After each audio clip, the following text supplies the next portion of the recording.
Hello student, स्वागत है आपका हमारे YouTube channel the English world English class में। आज की वीडियो में हम लोग कवर करेंगे क्लास 9th बी हाइप का unit 4 a truly beautiful mind, इसकी हिंदी एक्सप्लेनेशन पार्ट 3 को।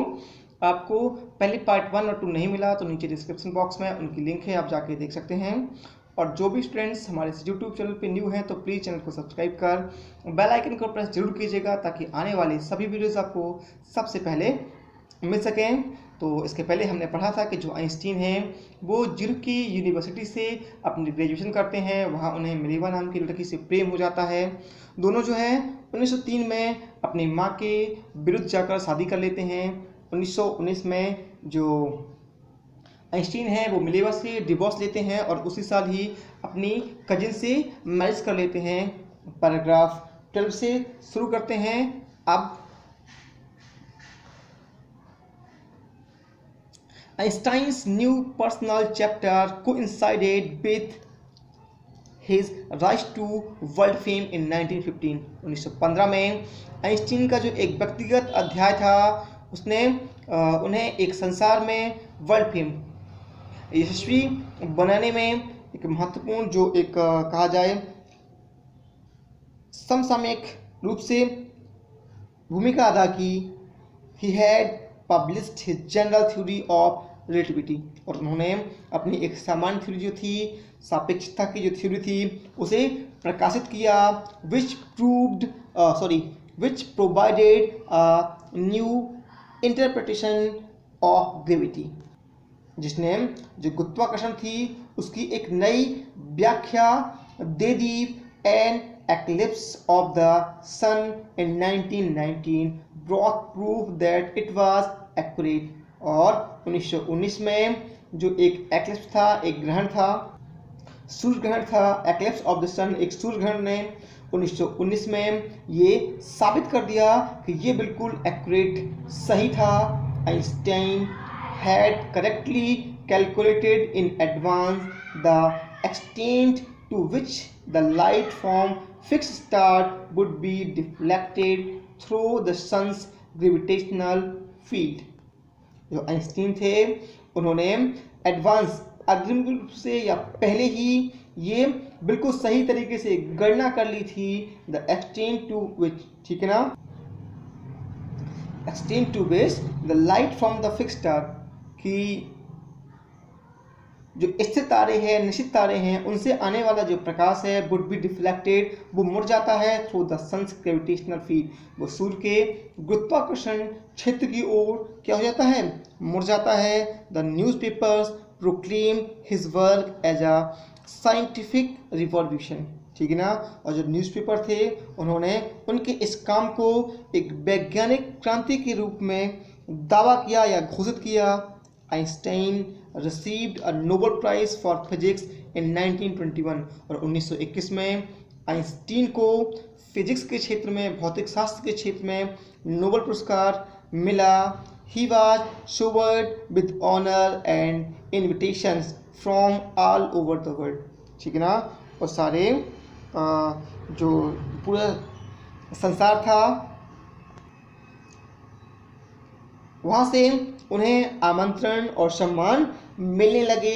Launch by the press and loaded by the press, और जो प्रेस था, समाचार जगत था, उसने भी उनकी बहुत ही ज़्यादा प्रशंसा की। नेक्स्ट आपका व्हेन जब the Nazis came to power in Germany in 1933, जब 1933 में जो नाजीवाद था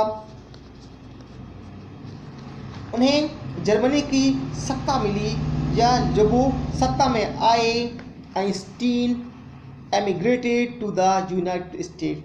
तो जो आइंस्टीन थे वो कहाँ, यूनाइटेड स्टेट में प्रवास कर गए, वहाँ चले गए।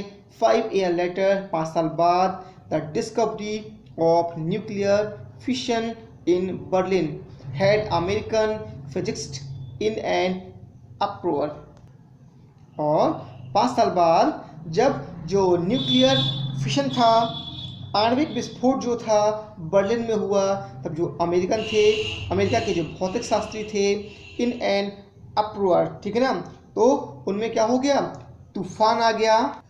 मैनी ऑफ देम, उनमें से जो कई थे, हैड फ्लीड फ्रॉम फ्रांसिज्म, वो फांसीवाद के कारण क्या हुए, many of them had fled from fascism, ठीक है ना, वो फांसीवाद के कारण भाग गए। जस्ट एज आइंस्टीन हैड, जबकि जो आइंस्टीन जो थे वो वहाँ आए थे। And now they were afraid of Nazis could build and use N atomic bomb, ठीक है ना। और जस्ट एज, तभी जो आइंस्टीन आए थे, नाउ दे वर अफ्रेड, वो ये डर गए कि जो नाजीवाद है, जो नाजीज हैं, कुड बिल्ड, वो क्या बना सकते हैं, एटम बम बना सकते हैं और उसका उपयोग कर सकते हैं। At the urging of a colleagues, एक साथी के कहने पर, याचना करने पे, Einstein wrote a letter to the American president, Einstein ने अमेरिका के राष्ट्रपति को रोट, एक पत्र लिखा, फ्रैंकलिन डी रूजवेल्ट ऑन 2 अगस्त 1939, 2 अगस्त 1939 को, जो फ्रैंकलिन डी रूजवेल्ट थे अमेरिकन राष्ट्रपति, उन्होंने एक पत्र लिखा, इन विच ही वार्न, जिसमें उन्हें ये चेताया, a single bomb of this type, के इस प्रकार का जो एक बम है, एक्सप्लोड इन अ पोर्ट, जिसे एक बंदरगाह में एक्सप्लोड किया गया हो, might very well destroy the whole port together with some of the surrounding territories, वो वेरी वेल डिस्ट्रॉय, पूरे तरह से पूरे बंदरगाह को, साथ ही साथ इसके आसपास जो टेरिटरी, एक क्षेत्र है, उसे भी नष्ट कर देगा या कर सकता है। His words did not fail to have an effect, लेकिन जो उनके ये शब्द थे, उनकी जो ये बातें थी, did not fail to have an effect, वो प्रभाव करने में या प्रभावित करने में असफल नहीं हुए। The Americans developed the atomic bomb in a secret project of their own, ठीक है ना, जो अमेरिकी थे, उन्होंने अपने एक जो गुप्त योजना के तहत, सीक्रेट प्लान के तहत, जो उन्होंने एटॉम बम का विकास किया, and dropped it on the Japanese cities of Hiroshima and Nagasaki in August 1945, और अगस्त 1945 में उन्होंने जापान के हिरोशिमा और नागासाकी शहर पर इनको गिरा दिया। Einstein was deeply shaken by the extent of the destruction, जो आइंस्टीन थे वो गहरी तरीके से या कांप उठे या कांप गए by the extent of the destruction, इस विनाश की खबर को सुनकर। This time he wrote a public missive to the United Nations, और इस बार उन्होंने एक पब्लिक मिसिव, जो एक पब्लिक मिसिव का मतलब है कि एक लंबा चौड़ा लेटर, वो उन्होंने संयुक्त राष्ट्र को लिखा। In it he propose the formation of the world government, और उन्होंने आग्रह किया कि एक वर्ल्ड गवर्नमेंट, जो गवर्नमेंट है, उसका निर्माण किया जाए, फॉर्मेशन किया जाए, इसका है ना, एक विश्व सरकार बनाई जाए। Unlike the letter to Roosevelt, और जैसे कि जो रूजवेल्ट को लिखे गए लेटर के अनुसार ही, this one made no impact, ठीक है ना, इस बात ने कोई प्रभाव नहीं डाला।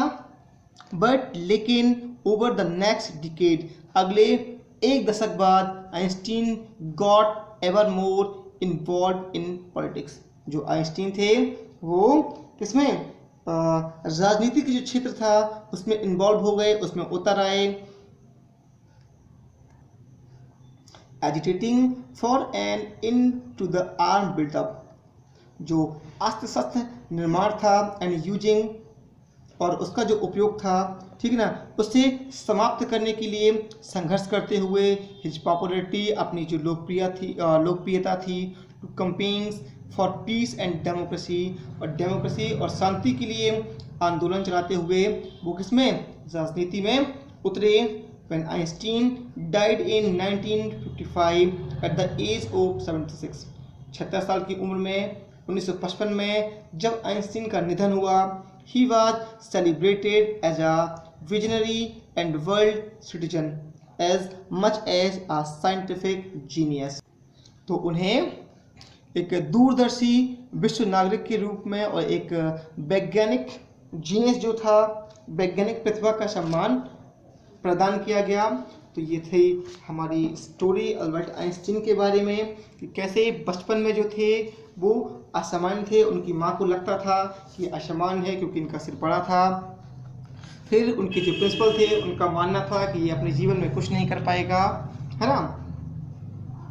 लेकिन जो आइंस्टीन थे वो मैथ में बहुत ही होनहार थे, फिजिक्स से भी उनका गहरा लगाव था। आगे चल के उन्होंने जो ज्यूरिख की यूनिवर्सिटी थी वहाँ से अपनी ग्रेजुएशन की और 1902 में एक टेक्निकल एक्सपर्ट के रूप में काम करना शुरू कर दिया। साथ ही साथ 1905 में उन्होंने E=mc², एक जो रिलेटिविटी का सिद्धांत था, जो एक मास और एनर्जी के बीच में रिलेशन दिखाता है, इस समीकरण को दिया। 1903 में उन्होंने जो अपनी एक क्लास फेलो थी जो उसे 3 साल बड़ी थी, मिलेवा, उससे शादी की और 1919 में उनका डिवोर्स हो गया।